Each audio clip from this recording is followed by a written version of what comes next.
Right, hello everyone. A little bit different for you today. I'm here with Martin Williamson and the ENIGMA sports car, Mazda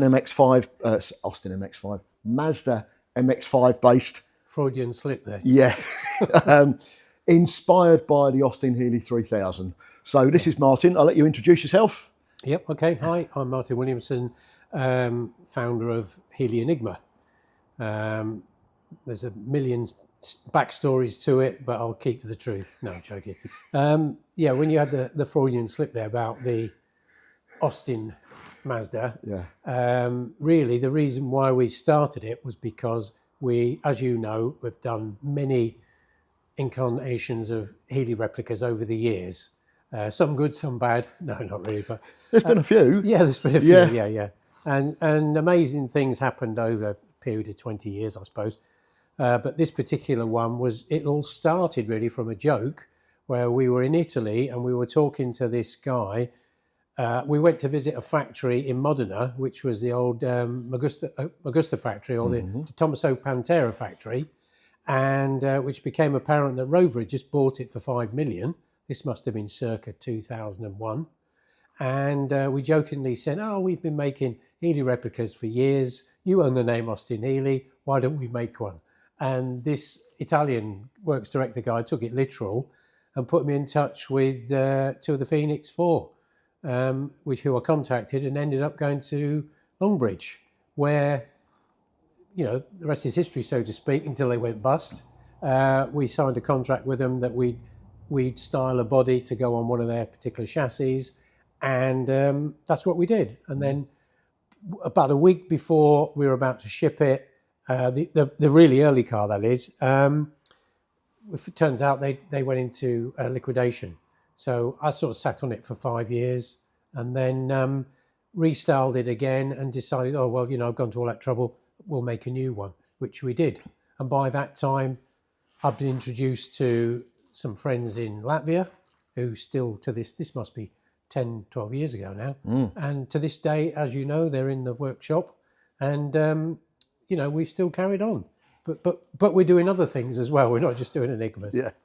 So just to add a little bit of backstory to it, I've known Martin for 40 years. Is it really that long? It's nearly 40 years, yeah. Oh, God, okay. Yeah. We don't look old enough, do we? No, Chris? we met at a company called Sebring that used to make another quite different Healey 3000 replica that was an import from the States. Yeah. I was there assembling cars, Martin was there doing sales. Yep. And that lasted a while. Yeah. But that was a long while ago. They've now long gone. I think somebody's bought the moulds for those, but they don't seem to be producing anything anymore. No, I think those sort of days have gone. It was quite a complicated build by today's standards. But a good reputation. Oh yeah, absolutely. That was the important thing. That's the whole reason why we took it on. Yeah. And still got good residual values. Yeah, definitely. So it's not part of the genesis of this car. It's nothing really to do with this. Is a completely separate thing. Yeah. But the Healey, slightly modified Healey replica theme has carried on. It's not a copy of a Healey. No. It's inspired by. Yes. So it's another version of a modern day Austin Healey. Yeah, I think the joke at the time was when you were the way that the Sebring was done, and being in the sales side of it, it was like, well, if I did it myself, I'd put this right or I'd do this differently, and that's basically what we did. And we gave it a more retro touch to it as well. Mm-hmm. Although we have considered doing a classic and retro version of this, but at the moment, I think this one has sort of come into its own a bit now. Yeah. And like a lot of manufacturing, once you've got a good recipe, stick with it rather than develop it too much. Yeah. Development costs lots. Yes. Always has. Yes. Production is where the profit comes from. Yes. So yeah. Okay, so what we'll do is we'll have a little walk around the car in a minute, and I'll let you point out some various bits and pieces of details. Yeah. But just as an overall, it's Mazda MX-5 powertrain, but it's also available with the Lexus V8 in it as well, I believe. This particular one is Mazda MX-5 Mark III running gear. Yep. Having said that, obviously, because it's running a Lexus V8 engine, we had to upgrade the braking and the diff and stuff. But as it turns out, Mazda, with their infinite wisdom, basically the same thing with the RX-8. So the hubs fit the RX-8, larger brakes, diff, everything else. So everything was an upgrade that bolts nicely onto the MX-5. Yeah, So, and it's wonderfully idiosyncratic. That's exactly what Austin's did. yeah. With the original Healey, it was parts bin engineering, wasn't it? Yeah, yeah. And now Mazdas have done the same. Yeah. British Leyland were renowned for it when they had door handles off of Marina on this and everything else, whereas Mazda have very cleverly incorporated all the same bits and thought, well, okay, that'll do there, that'll do there. Yeah. So, Yeah. okay. Incidentally, but we are actually now, that with the two that are being made at the moment, they are actually Mark IV now. Ah, yeah. So right, okay. That's not officially known, okay. but in sometime in the future. Yeah. Yeah. Well, in not too distant, hopefully, because the customer's been waiting a long time. But that's because halfway through, one of the cars is like they did the Mazda MX-5 Mark III 3.5. The first car is a 3/4 because they wanted the electric power roof, which was perfect on the Mark III. But all the running gear and the interior doors, it's been a bit of a nightmare actually combining the two, is Mark IV. Right. So, and it's an automatic Mark IV as well. That's what started it off. But also on the Mark IV, the roof soft top looks the same, but it's actually smaller. So, but the next car after that will be a soft top. Right. It's actually a soft top Mark IV, but it's actually running a Lexus LS430 with a 6-speed gearbox. So we never make it easy for ourselves. Well, no, it's the customer. Can you do this? Yeah. Oh, yeah, we can. Yeah. And then, okay. Can I or do I want to? Yeah, exactly. Two different questions. Yeah. So, yeah. Right. So looking around the outside of the car now in a bit more detail. Yeah. Obviously, Healey-inspired grille. Yeah. Very obviously. Yeah. But that's where a lot of the differences stop. Yeah, I would think so. Yeah. And probably, well, this particular one being a V8 has got the extra power bulge in the bonnet. Yep. Whereas the 2 litres have got a more Healey-inspired, slimmer air duct. So yeah, the similarities probably stops there. But And one of the biggest visual differences is headlights. Yeah. They suddenly make it stop looking like a retro car Yeah. and start looking like a very modern interpretation. Yeah. Are they sourced from anywhere particular? these particular ones were they're mini period, I think 06 to 2005, I think.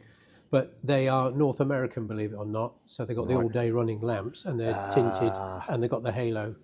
So they're not your standard mini lights. Yeah. These are made for the American aftermarket. But then you've got all your illumination in one area rather than having to have extra lamps here, extra lamps there. Yeah, yeah. Everything's in one place. Yeah, Keep it looking neat. Yeah. So let's have a look around the side. Okay. The gills on the side, in actual fact, they're now. In fact, do you want to hold a second? I'll just show you. Sorry. Okay, so now we're around the side of the car. The gill vents on the side. Yeah. You've now got a carbon overlay for. Perhaps you can show us that and how it works. We have indeed, which that fits in there. So, because most of the parts on the car now are carbon, but they're non-visual. So this is obviously visual, and but the sills, the bonnet, the boot, the bumpers, the door skins, they're all now carbon fibre. The next bit carbon fibre is the bulkhead piece. But at the moment, the only original parts is the front clip and the rear clip, which are at the moment GRP, but they will be carbon fibre in the future. But obviously, we're just taking weight out of it all the time. Yeah, I mean, you're saying you've saved was it about 100 kilos? Yeah, yeah. By the way, I mean, that's a big weight saving. But that's because the car, it gets its torsional rigidity from the fact that it's got steel bulkhead, steel outrigger, steel floor, and steel rear bulkhead as well. Yeah. So you get absolutely no movement in the chassis at all. And it does have a backbone chassis, but with steel outriggers. Right. So it's literally planted on the ground with a low centre of gravity. And wheel size, are we on 18s, 19s? 18s, yeah. 18s? We sort of max out at 18. One of the reasons being because on the 2-litre cars, with the Mazda engine, they were running on 16, 17 inch on the Mazda, and it does tend to blunt the acceleration feel because you've got the bigger rims. Although you're still getting the same speed out of it, it doesn't feel quite so crisp. With the V8 engine, obviously, in the torque, it's a different ball game. Yeah. So to be honest, it seems to sit nicely on the 18-inch rims. And with these particular 11-spoke wheels, you get a nice windmill effect when you see it going down the road. Yeah, quite and like. also the fact because they're not a completely open wire style wheel, you don't see too much of the brake disc in the caliper. No, that's so another thing. it keeps it looking in period with the rest of the car. It does, exactly, yeah. Okay. Yeah, so if we wander back a little bit more as well, Yep. and you were saying the door skins are now carbon as well. Yeah, well, obviously for continuity with the roof, the fact that we've gone with the MX-5 roof because it's so fits so well and so snug and waterproof. Yeah. It's not just fitting the roof, you've then got to have all the rubber seals because everything's designed to go together.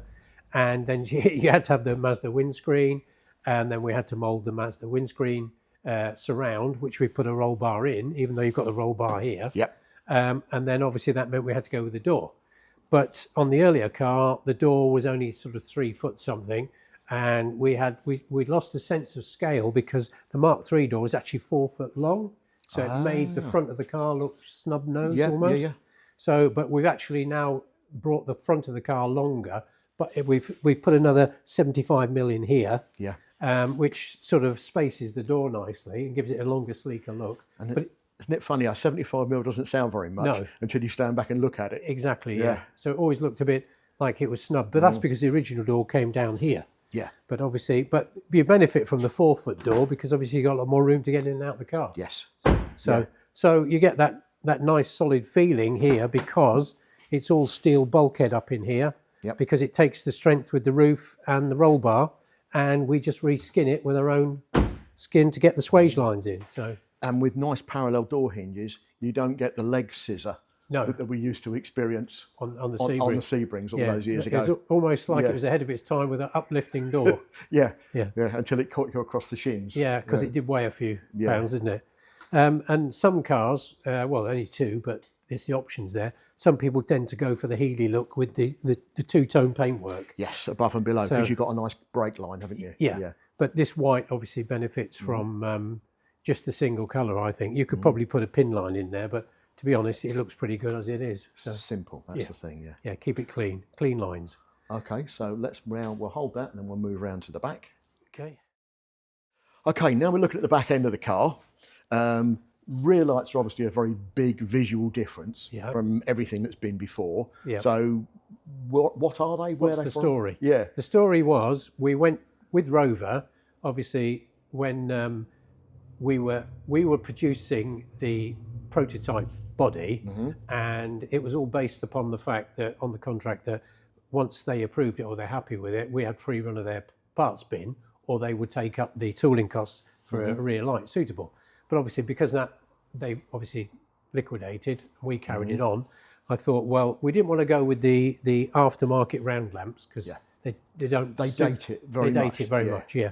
So I looked around and I looked everywhere, couldn't find anything. Then just happened to be behind a Nissan Micra one day at the lights, and the penny dropped. And you know when that penny drops, that's it.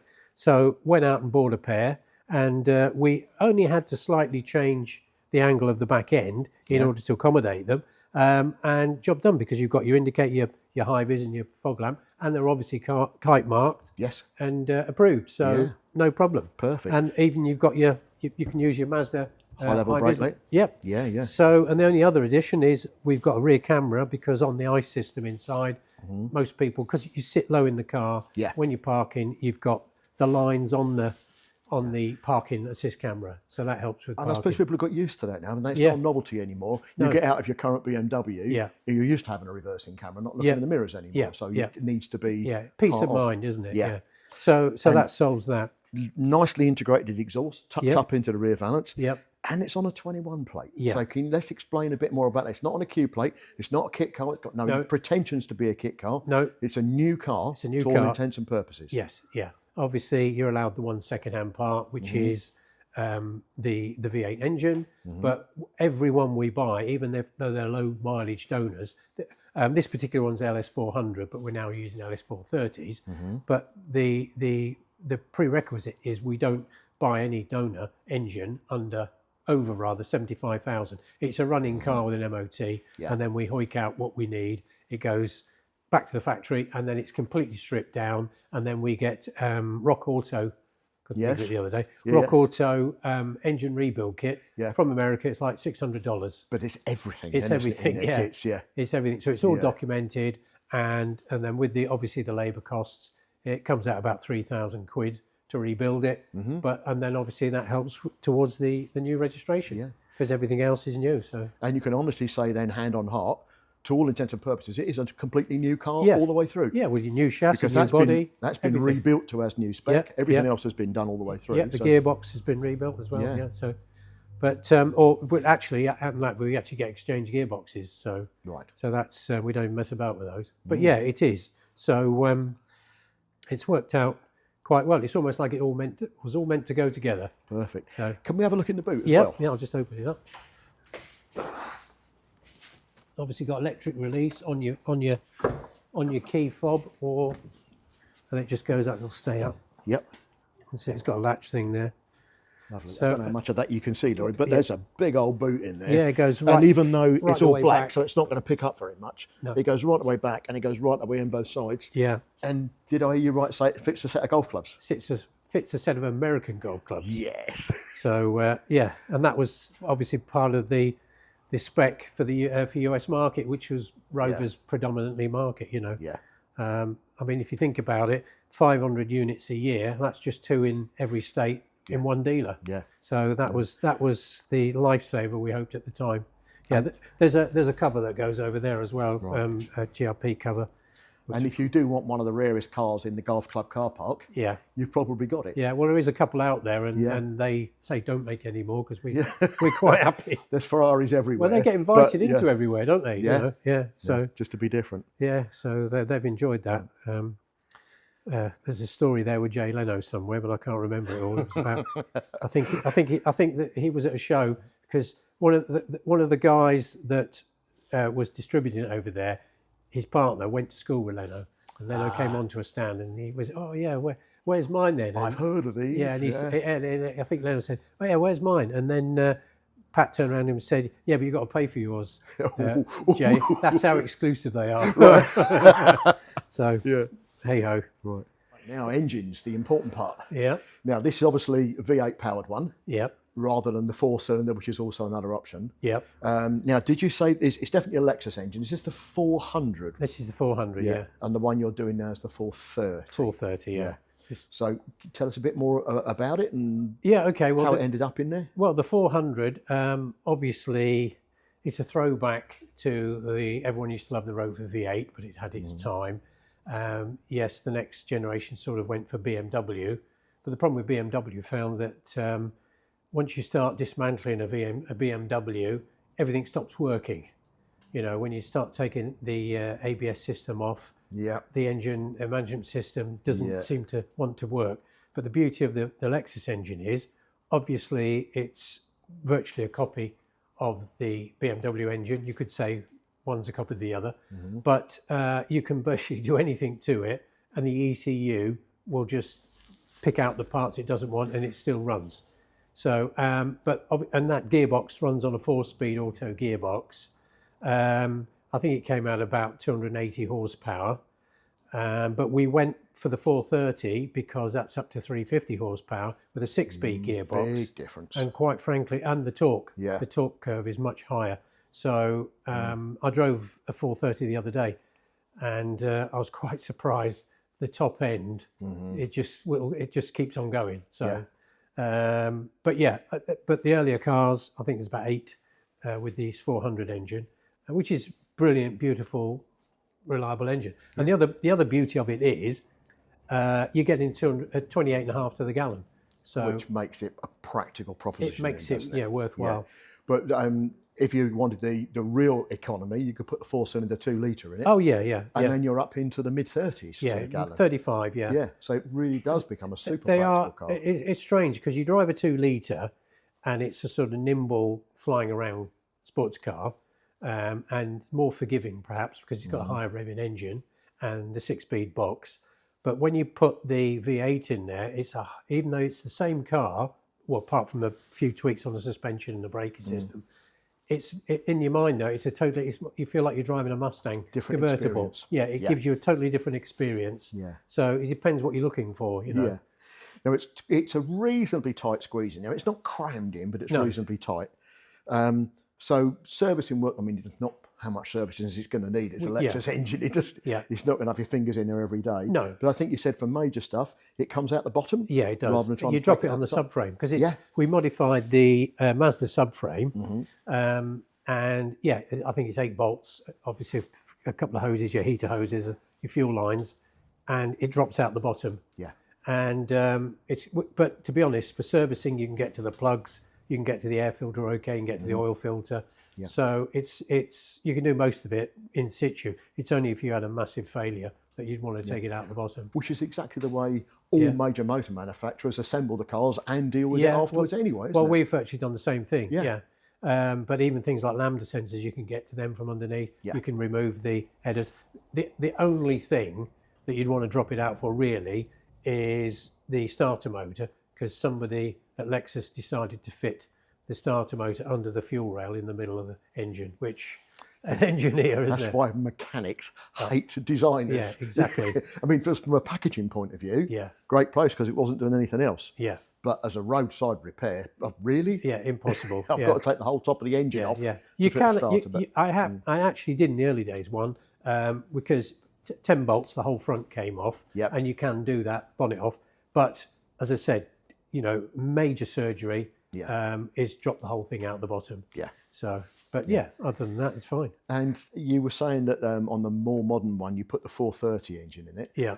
Many differences? Because I mean, it should be the same generation of engine. It should be, but in actual fact, for some reason, they decided to fit the oil pickup filter housing at the front of the engine instead of the back.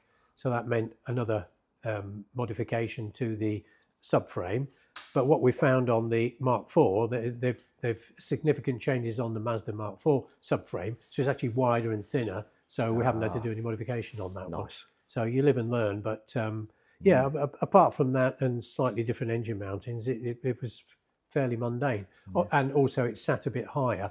But again, there was room to drop it in on. Well, we actually had to make a fully sculptured carbon bonnet for that one to get round, because it's got a higher plenum on the 430. Right. Okay. Yeah.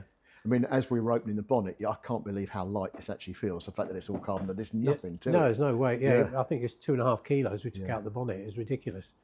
So, but as I said, lightness is everything, isn't it? Yeah, absolutely. You've got to have one or the other, either power or lightness. On this particular one, the only other change we made is on a hot day, because if you're sitting in traffic, all we've done, you've got the existing electric fan on the inside, but we fitted another fan pushing on the outside with the old sort of adjustable fan. It's peace of mind, because people are funny. That I don't know if you've got your radio going and your fan going inside, you can't always hear the fan come on, and you're watching the gauge. Yeah. But so just for peace of mind in traffic, that physically you can set that to check it's working. Yeah. But you've got double fans. But other than that, they're pretty docile, really. Excellent. Okay, so now we start looking at the interior. Yeah. And this is what sets it apart from so many other specialist cars. Yeah. This looks like it is, rather than looks like, a really well-detailed, modern-looking interior with all the fittings you would expect from your mainstream production car. Yeah, yeah. That was the remit, really, again, because obviously it was aimed at a market of a Grand Tourer. So you can get 2 weeks luggage in the boot, or your golf clubs, depends what you're doing with it, and shoot off down to Spain or south of France in it. It's got aircon, heated seats, it's got your ice, got sat nav, Bluetooth, good sound system. So all the toys that you would want, and finished off nicely. So when you got the top down, you've got your Alcantara seats on your door cards and your carbon dash. And it's with all the carbon extras on it and the way the dash lights up, you've lost the MX-5. Yeah. Which is really important. I think we said before about there was people making some BMW Z3 replica, Ferrari replicas based on Z3, and you look inside and you can see the Z3 straight away and you think, it's just not quite right. But you've lost all that. Yeah. And it's now it's its own thing with all the controls, again, you'd expect from something completely modern with a proper flat screen entertainment system. Decent aircon. Yeah, and then you've got these, you've got bespoke dash, which we've Party tricks. Sort of like your, your fighter pilot look, which is always, you're flying at 5,000 feet, but that's only altitude, isn't it, in the Alps? So, but yeah, so it just gives it that extra sort of something Yeah. and takes it away from sort of Japanese look. But the later one, the newest one we're doing at the moment, again, that's mostly Mark IV, so it's got the big screen in the middle and the menu dialed down the bottom. Yeah. We've really gone overboard on that one. This one's now 4 years old, so. Right. But we're always trying to improve the interior because that's the main thing you see and gives the car away. So. Yeah. And from a drivability aspect, with the side windows up, because you've got the draft deflector here and the headrest, you're going to be able to, I mean, as I've driven this car at 70, 80 miles an hour, there's no wind buffeting, there's nothing. It's just nice and peaceful, roof down, getting on with it. You can drive all year round with the windows up, the roof down. You've got the face vents, because again, they've got a fantastic heater in these cars. And with the heated seats and the face vents, provided you've got a scarf on, you're warm as toast. Yeah, very nice. In fact, my neighbour went down to Lewis on Monday in his. I was quite surprised. Yeah, yeah, and he said it's not been warm. No. So he was quite happy with that. So so it is supposed to be an all year round car. Yeah. Because if you're going to spend that sort of money, then you want to be able to use it as much as possible. Well, you can justify the investment more, then, can't you? Exactly. You start spending £80,000 or £100,000 on a D-type replica, which you can only use on sunny days. Where you're spending a fifth of that. But you've got a car that you can use literally all year round. And your wife can drive it because it's very drivable and everything's modern. So much more practical proposition. Yeah, we've got people who've had theirs 6 or 7 years, because they just said, well, what else am I going to replace it with? So it's got that unique value as well. Yeah. So, what is the meaning of Enigma? It's more than just a name. It's a symbol of continuity, a bridge between classic British motoring elegance and modern-day craftsmanship. It's a tribute to the Healey 3000 spirit, reimagined for today's roads. But most importantly, it's a story of people, builders, dreamers, and friends who keep the legacy alive.